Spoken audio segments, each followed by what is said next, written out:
તાજેતરમાં ગુજરાતની અંદર નવા મંત્રી પરિષદની રચના થઈ.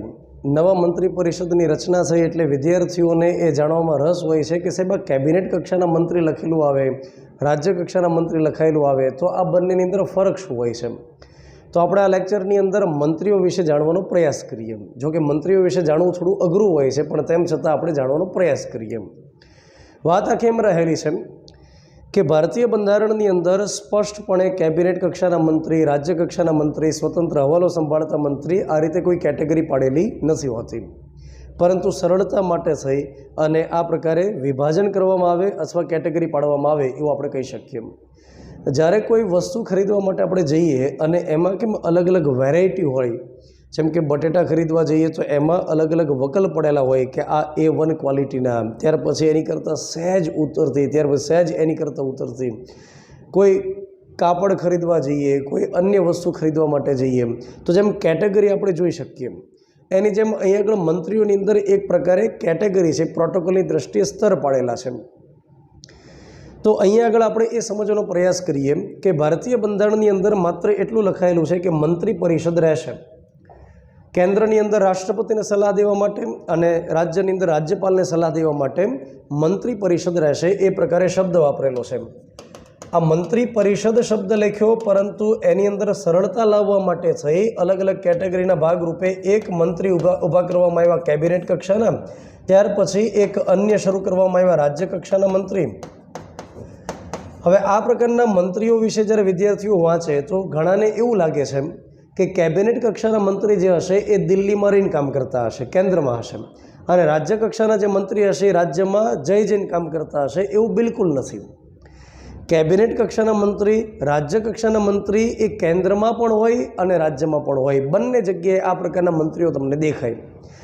કેન્દ્રની આપણે વાત કરીએ દોસ્તો, તો ત્યાં આગળ મુખ્ય ઓફિસ જે રહેલી છે એને આપણે કહીએ PM ઓફિસ, અને એ જ રીતે રાજ્યની અંદર આપણે વાત કરીએ તો ત્યાં આગળ જે મુખ્ય ઓફિસ છે એને આપણે CM ઓફિસ કહીએ. PM ઓફિસ એ દેશની સૌથી શક્તિશાળી ઓફિસ રહેલી છે, રાજ્યની અંદર CM ઓફિસ રહેલી છે. હવે પ્રધાનમંત્રી જે જગ્યાએથી કામ કરે એને આપણે PMO કહીએ છીએ, પણ એકલા તો આખો દેશ નહીં ચલાવે, એની સાથે મદદરૂપ થવા માટે થઈ અને મંત્રી પરિષદની રચના કરવામાં આવે.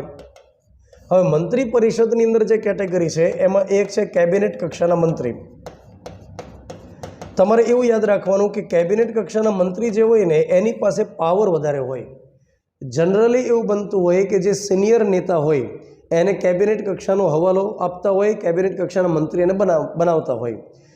હવે આ જે શબ્દ રહેલો છે કેબિનેટ, એ કયા શબ્દ ઉપરથી આવેલો છે તો કે એક શબ્દ છે કેબિન.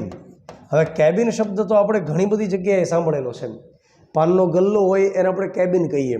ત્યાર પછી જનરલી જે બસ હોય એમાં કેબિન શબ્દનો ઉપયોગ કરવામાં આવે. હવે કેબિન જે રહી એની અંદર બહુ બધા વ્યક્તિઓ સમાય કે થોડા લિમિટેડ વ્યક્તિ સમાય, તો કે બહુ લિમિટેડ સમાય. કેબિનની અંદર એક સાથે સાગમટે ન સમાય, એમાં બહુ લિમિટેડ વ્યક્તિઓ સમાય. તો કેબિન શબ્દ ઉપરથી એવો કેબિનેટ કે અમુક વ્યક્તિ ભેગા મળી અને જ્યારે નિર્ણય પ્રક્રિયામાં ભાગ લે તો એને આપણે શું કહીએ, કેબિનેટ કહીએ. તો કેબિન શબ્દ ઉપરથી કેબિનેટ. 17મી સદીની અંદર ઇંગ્લેન્ડની અંદર આ શબ્દ પ્રચલિત બન્યો, કેબિન ઉપરથી કેબિનેટ. રાજાએ કોઈ અગત્યના નિર્ણય કરવાના હોય તો પોલિસી મેકિંગની અંદર અમુક સલાહકારને સાથે રાખતા, ઓરડાની અંદર બેસતા. એ ઓરડો કેવો હોય, એકદમ નાનકડો હોય, બહુ બધા વ્યક્તિ સમાઈ ન શકે, બહુ મોટો હોલ ન હોય, તો એ કેબિન ઉપરથી કેબિનેટ શબ્દ આવી ગયો. તો આ કેબિનેટ એ શબ્દ કેબિન ઉપરથી આવ્યો, એનો મતલબ થાય બહુ લિમિટેડ વ્યક્તિ પોલિસી મેકિંગમાં ભાગ લે. કેબિનેટ શબ્દ પહેલેથી ભારતીય બંધારણમાં લખાયેલો નથી, પરંતુ મોરારજીભાઈ દેસાઈની સરકાર હતી, એમણે 44 નંબરનો બંધારણીય સુધારો કર્યો 1978માં, અને આ કેબિનેટ શબ્દ ભારતીય બંધારણમાં ઇન્ટ્રોડ્યુસ કર્યો. તો આપણે એ સમજ્યા કે PM ઓફિસ હોય, વડાપ્રધાન બેસીને કામ કરે, એની મદદ માટે મંત્રી પરિષદ હોય, અને મંત્રી પરિષદમાં જે જનરલી સિનિયર નેતા હોય, જેની પાસે કામ કરવાનો અનુભવ હોય, જેની ઉપર વડાપ્રધાનને ખૂબ વિશ્વાસ હોય, એની કામ કરવાની ક્ષમતા હોય, તો એને કેબિનેટ મંત્રીનો દરજ્જો એમને આપે. હવે કેબિનેટ કક્ષાના મંત્રી જનરલી શું થાય કે વડાપ્રધાનની સાથે નીતિ